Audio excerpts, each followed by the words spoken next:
Kevin, I think this was your idea that we would also watch, because right around the same time, two big wrestling things hit Netflix. One is Mr. McMahon, which was a documentary about Vince McMahon that kind of got away from him. I think he thought it was going to be a puff piece, and then it wasn't. But everyone's talking about that, so we're not going to talk about that. Also, I haven't watched it. Queen of Villains, which is a 5-part drama about the beginning of the career, really actually the whole first half of Dump Matsumoto's career. She's a female a Joshi Pro Wrest. Wow, I hate that I just said that.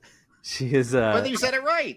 I did. Yeah. A female wrestler from Japan who was incredibly popular in the 80s and has been, I think, a little bit forgotten compared to a lot of her contemporaries, given how intensely popular she was, or intensely hated she was, as one of the top heels in All Japan Women's Wrestling in the 1980s. So that's what this was about. It's about the first 2 episodes are about her getting into wrestling, and then in the 3rd episode she finally starts wrestling, and the last 2 are about her wrestling career. It kind of flies through it. So what was your interest in this? Well, I was just really surprised that Netflix did something like this. I don't know. I just didn't anticipate them being like, oh, let's do a show about an 80s Japanese wrestler, like a 5-episode series, it both subtitled and dubbed, and put that on Netflix. It just really caught me by surprise that it was even something that was going to happen. And I know that there's a lot of love for 80s All Japan Women's Wrestling from diehard wrestling fans online. I know the names, but I had seen very, very little of it. And the trailer looked excellent. So I thought, well, if we're going to be talking about a bad wrestling movie, let's watch something good to go along with it. And I really, really liked this series. Wow. I think it's a case of like things like the Iron Claw, where the less you know, the better. And since I only knew names and didn't really know a lot of the real stories, a lot of it was really interesting. I'd be looking up stuff either after, like what is and what isn't true. And you could tell there are some things that even just some stuff that's like, how she got to be Dump Matsumoto is really not that interesting. I think she just like announced herself as that after like a 5K or something. So the way they do it in the show is just way more interesting and fun. And I was okay with that. I thought the actress, I guess she's a comedian in Japan who played her, is fantastic. Really good roles all around. And it was just like fun to be in that universe for a little while. I do think some of the episodes are a bit long. I actually would have preferred it to be maybe more episodes and a little shorter, and maybe even a little bit deeper into like Jaguar, Toyota, whoever who like goes off to Mexico and comes back. That's kind of brushed over, things like that. But as it stands, so I really liked it. What I can say about it as a positive is I watched the first episode by myself. Then I popped on the second episode about the beginning. My wife happened to be in the room, and she's like standing and watching it for a little bit. And then she sits down and watches the whole episode with me, and then watches 3, 4, and 5 with me. The rest of it, she got really sucked into it and loved it. So that's my thoughts.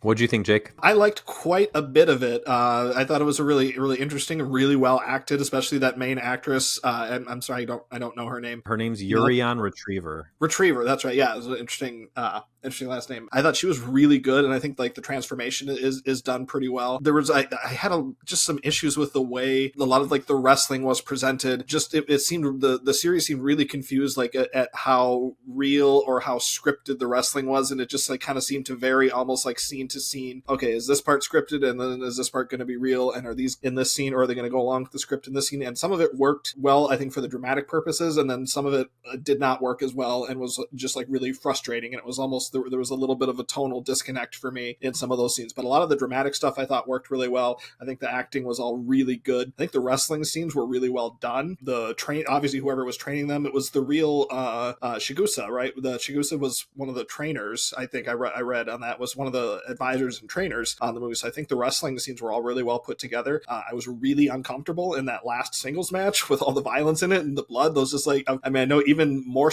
like I know this was faker than an actual, I hate to use the word faker, but like this was, like more put together than like an actual wrestling match. And I was still like, this is just really uncomfortable and bloody and violent, and I don't like watching this. But I mean, obviously that's what they were going for. So I think it was all really well done. But I had an issue with just with how confused the series felt with it at how much of the wrestling was scripted versus how much of it they were shooting or going into business for themselves. It just didn't feel consistent. Yeah. So I didn't like this show. I was pretty into the first episode. I was like, oh, the vibe of it's cool. The sort of like storybook cinematography I thought was really neat. The way that Kaoru Matsumoto, before she becomes Dump, the way that she had to deal with her dirtbag dad kind of felt like almost an early Tim Burton kind of accentuated reality, like a magic reality that she'd have to escape. into the world of wrestling. And then I felt like they stripped all that away in subsequent episodes.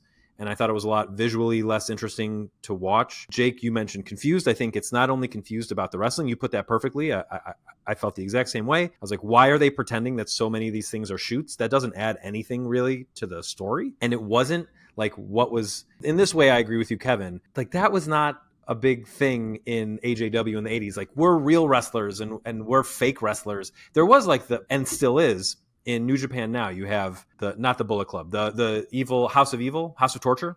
Yes, House of Torture. Right, and they come in and cheat, and it's boring.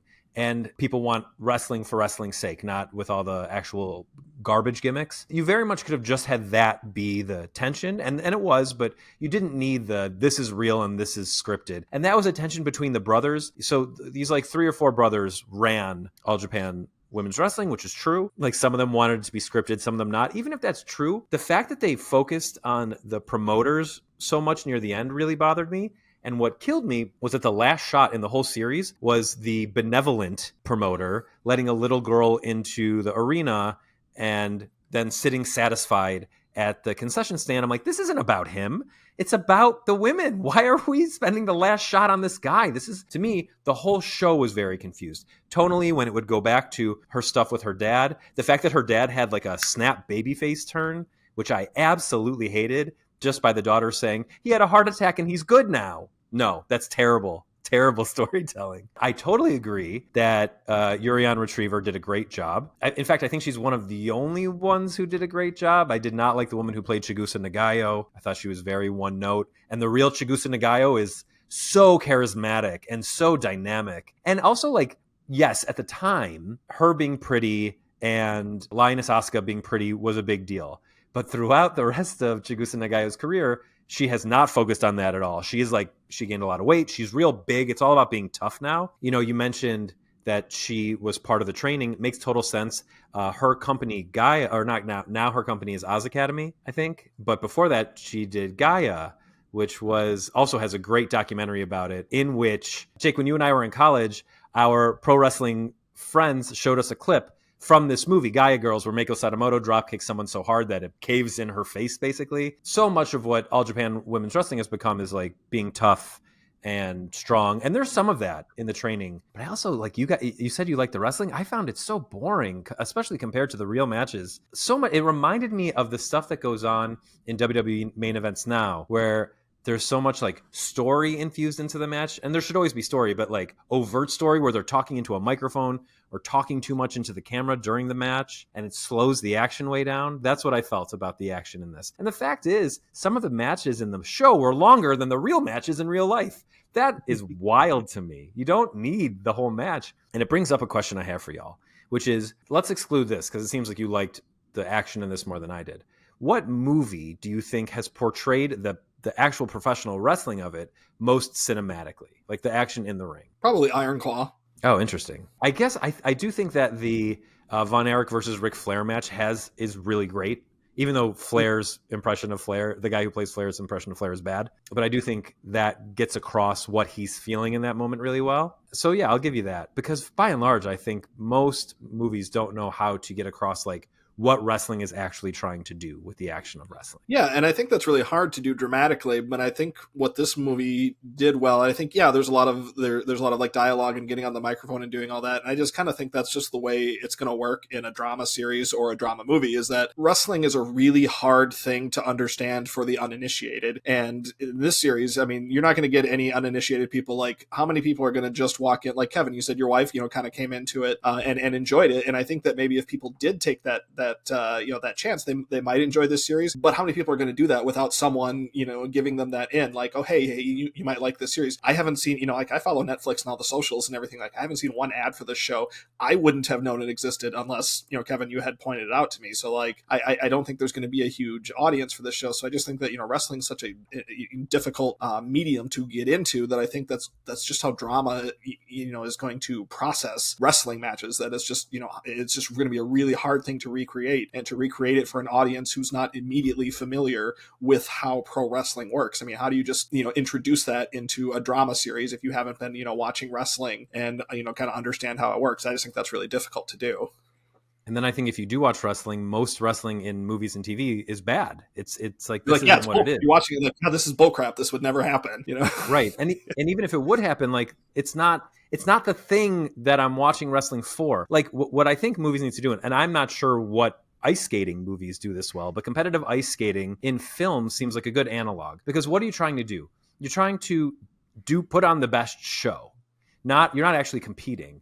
So maybe something like what made, well, I, Tanya is a bad example because it's not actually about the ice skating. Well, so I watched The Cutting Edge a couple years ago, and yes, it's a love story, but it's also about building to them pulling off this really difficult thing.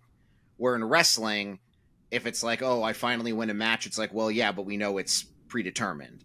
So, you have to almost be like Randy the Ram getting the courage to do the headbutt at the end, and then, or, pulling off some hard to do thing. So it's very hard to do it that way. I also think just it being Japanese is also just a barrier of entry too, on top of it being wrestling or subtitled and all that stuff. So two things. One, I think you're 100% right about, first off, The Cutting Edge was the movie I was looking for in my head and couldn't come up with it. That's why The Wrestler is so good. It's just a tragedy, so it doesn't feel good at the end of it. As far as it being Japanese, they did do promotion in Japan. They even put on a wrestling show. It was a one-match show, but they put on a wrestling show to promote this miniseries. Gorgeous looking show. And then they're shot by Netflix, I think. Yeah, it looks good, but also it was, here's my other problem with Queen of Villains. It made wrestling feel small. This was really popular. Like, people were freaking out about this stuff at the time. Dump was like, the stuff about people wanting to kill her, that was real. But they were drawing really big crowds.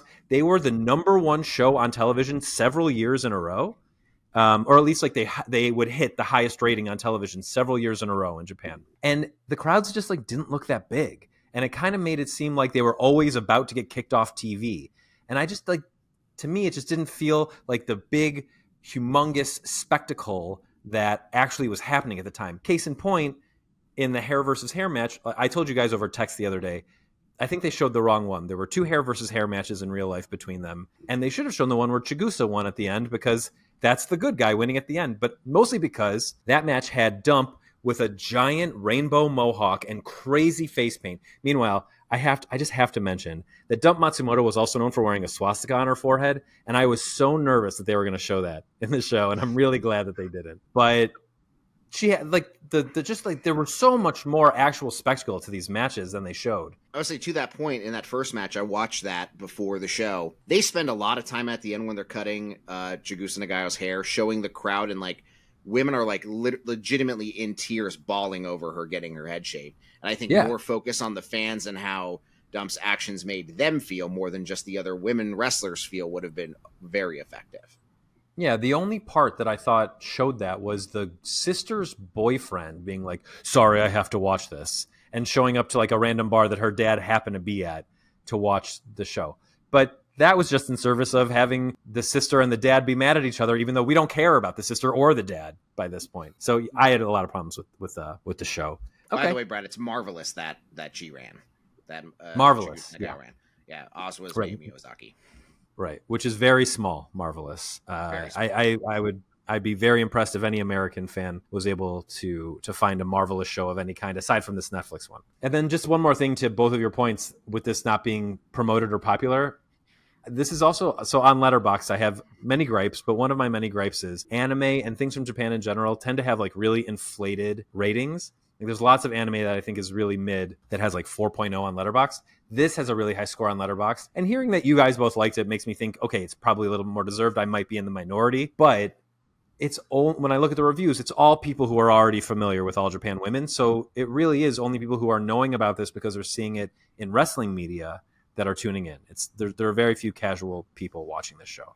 And the fact that it's in Japanese is a big part of it. Although, what's her name did one of the voices. Alexa Bliss did the dub. Alexa Bliss. Yeah. Yeah. Did you guys watch it in Japanese or did you watch the dubbed version? Well, I watched it subbed for the first 2.5 episodes, and I was like, I can't do this anymore. I'm not invested enough to watch this with the subtitles, so I switched over. And the character that Bliss voices does come back for like 3 seconds in the final episode. So I'm not that person who's like, oh, I'd rather drink an ocean of poison than watch the dubs, but I just felt like watching the subtitles. I saw that tweet recently. That's a Pros D video, and it's very funny. No, that's what it was. It was the Pros D video. Yeah, he's good. I'm gonna watch Blackberry he's so again. Good. I watched it in all Japanese. How's Alexa Bliss? Like, how's her voiceover work? She's fine. I mean, one thing about these like J dramas is she's I forget the wrestler's name, but Jackie Sato's tag team partner in Beauty Pair. Ah, okay. But I will say, like, so I have a friend of mine who he's very much into Japanese culture stuff, and he happened to watch wrestling. Like when I lived with him, he really got into NXT and stuff. I would recommend it to him, but more so because he's been to Japan, he's done Duolingo, like really into anime and video game stuff, more so than the wrestling stuff. So I think you're right in that. I would not necessarily recommend it to wrestling fans, but people who happen to be more to the cultural aspect of it. I think it's a good point because so J dramas are very like, it's like YA stuff. It's very big performances, and just like the Japanese performances, the dubbed performances are pretty big also.